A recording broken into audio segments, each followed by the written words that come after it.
Hey guys, my name's Elise. Now before I start, I want to play you a quick clip and see if you can recognize this music.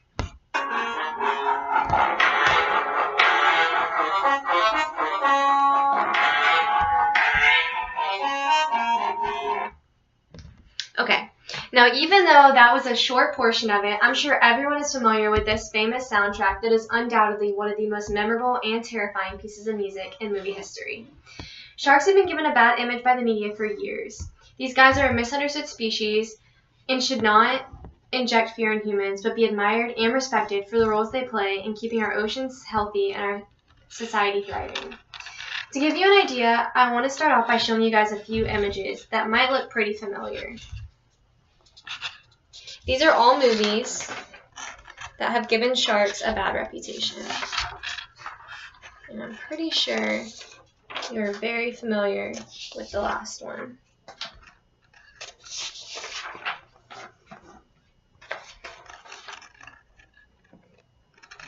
We put so much emphasis on the danger of these animals because it's what we're taught. It's the way that they are portrayed to us because it brings in money and makes for good entertainment. What we should be putting emphasis on, however, are the facts. The University of Florida Museum lists 18 things more likely to kill you than a shark. I'm going to briefly name a few just to give you guys an idea of how unlikely it would be to come face to face with these animals. 30,000 people die every year from obesity alone. Lightning kills 10,000, texting 6,000, hippos 2,900, deer 130, vending machines kill 13 people every year. Sharks kill 5 people annually. Now, I think it's safe to say that sharks happen to be one of the most misunderstood species on the face of the earth. Sharks pose less of a threat to the human population than we do to their population.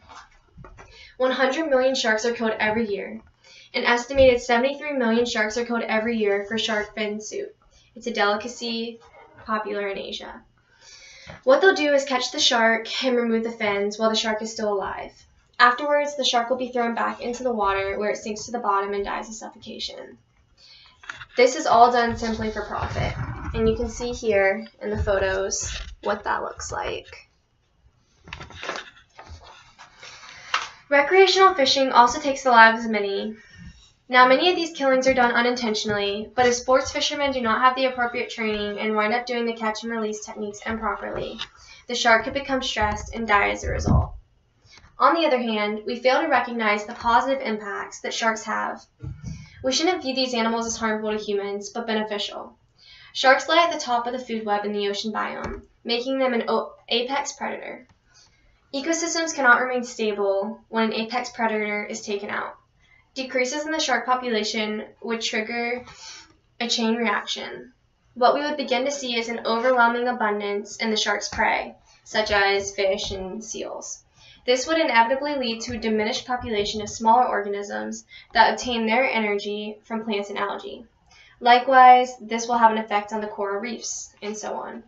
Sharks also boost our economy through ecotourism. Over $300 million a year is generated from shark tourism, and this number is predicted to double within the next 20 years. Scientists have begun to propose that sharks could even potentially hold cures for many diseases.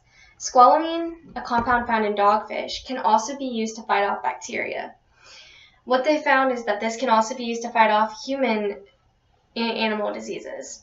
This chemical works by disrupting the chemical membrane interactions that are essential for